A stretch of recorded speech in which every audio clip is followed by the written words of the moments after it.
May 1992, 80 words per minute. Start. Friends, I am glad to be able to visit this part of the country after being selected President of India. This visit should have taken place last year itself, but I was not able to come here then on account of illness.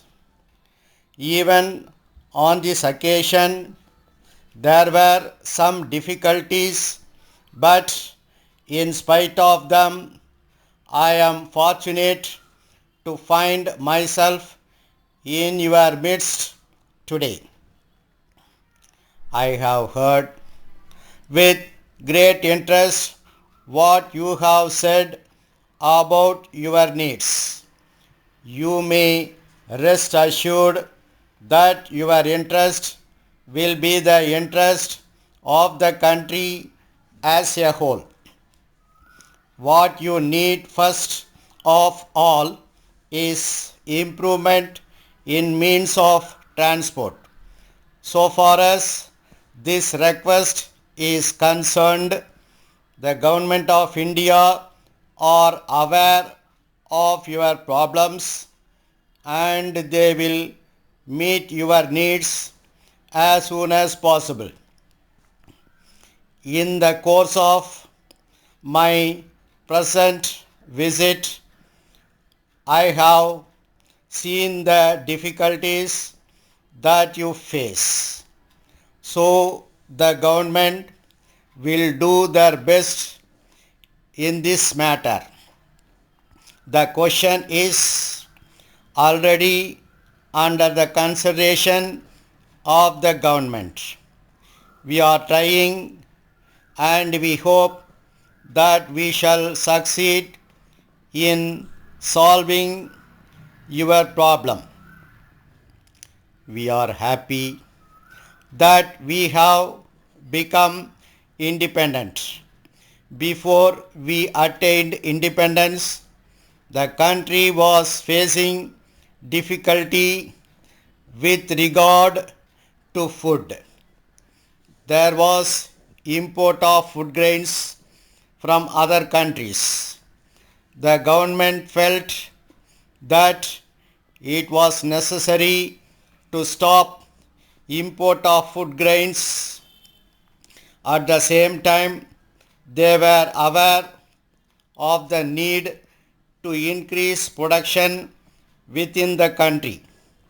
For this purpose, they took various steps and as a result, we are now self-sufficient.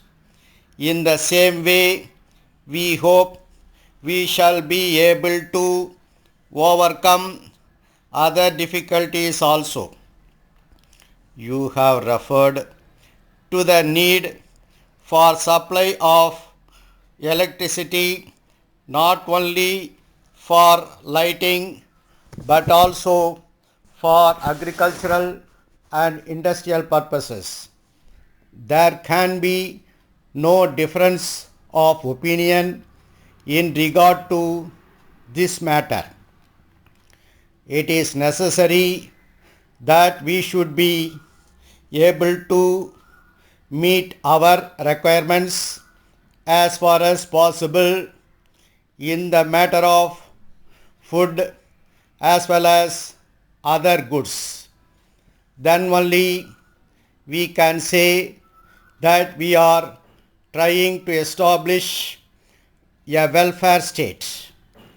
I am sure the government will do everything possible in this regard in the near future. In conclusion, I may tell you that I shall be leaving this place with pleasant memories.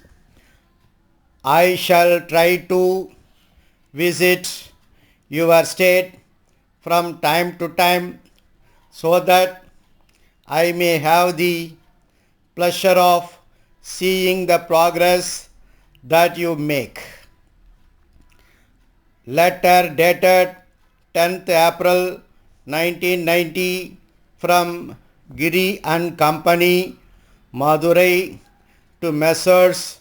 Madhavan and Company, Madurai. Dear sirs, we are in receipt of your letter of the 6th April and thank you for the same.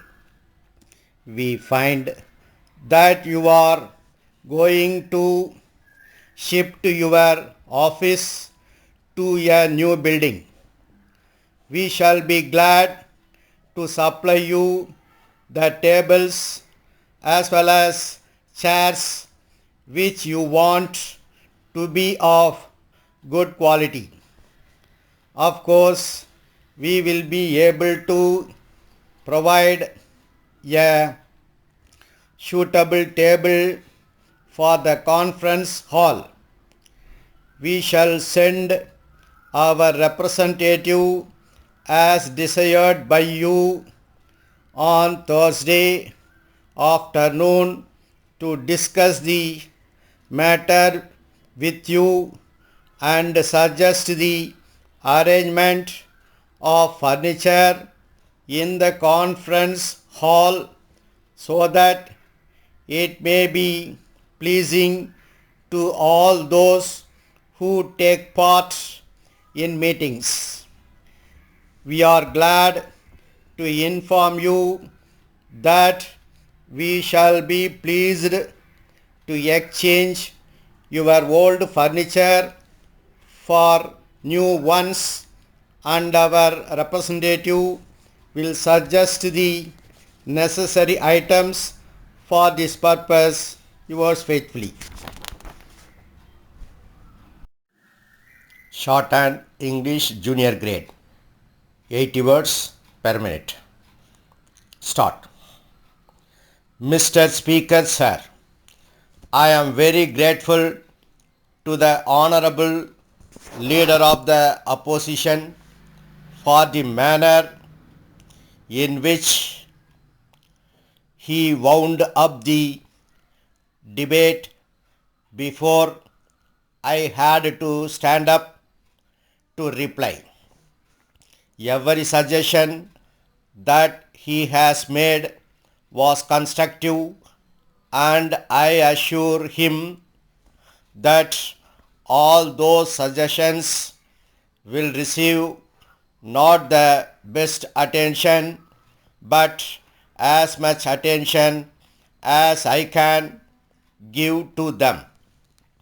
The Honorable Leader of the Opposition will not hesitate to believe me when I say this, that I shall try to do my best, which is limited not only by my capacity but also by the capacity of the people to pay for any improvement in all these directions.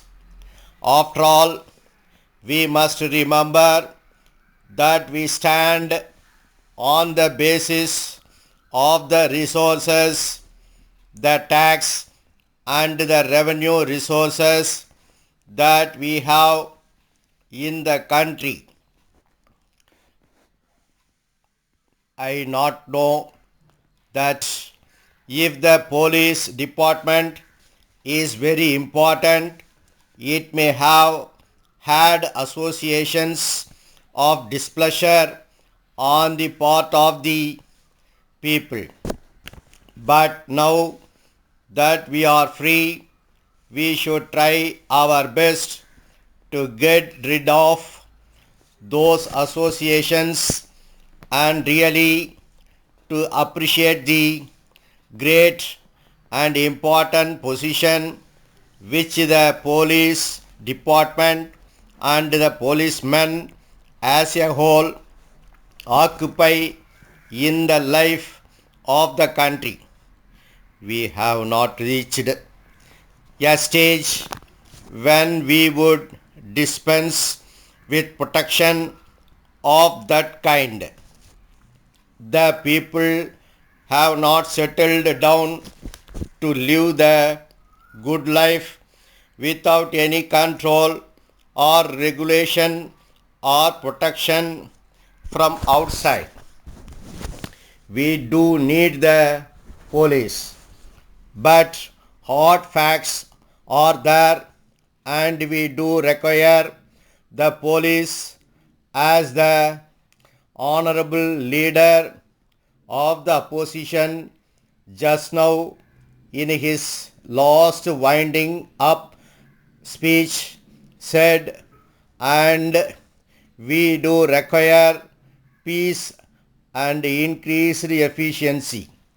And he has also asked me to find ways and means to get them. I thank him for the suggestion made. I thank also the honorable members who referred to smaller matters of details in respect of the improvement of the police department and its working as such. After all, sometimes small things are more important than general observations, and I thank them therefore for those suggestions they have made. With regard to the improvement of the pay and prospects of the policemen, especially of the large number of constables, I am thinking of what can be done for these people which might make them happy and hopeful and cheerful in life. I have not any proposal now. Dear sirs, we thank you for your letter of the 14th instant and note the cause of the delay in the delivery of the goods ordered a month ago. A consignment arrived this morning, but on opening one package, we find that the material sent is quite inferior to the quality ordered. This is very unfortunate for us as we were anticipating an early delivery to our customers, and this will now be impossible. In regard to number 3, silk sarees which you supplied last week, we are very pleased to inform you that our customers are delighted with this material. Herewith, we forward an order for a further 5 cases and shall be greatly obliged if you will put in hand for delivery at the earliest moment. Owing to the expansion of our trade in recent years, we have found it necessary to move to more spacious premises. We have found a place in the heart of the city. Yours.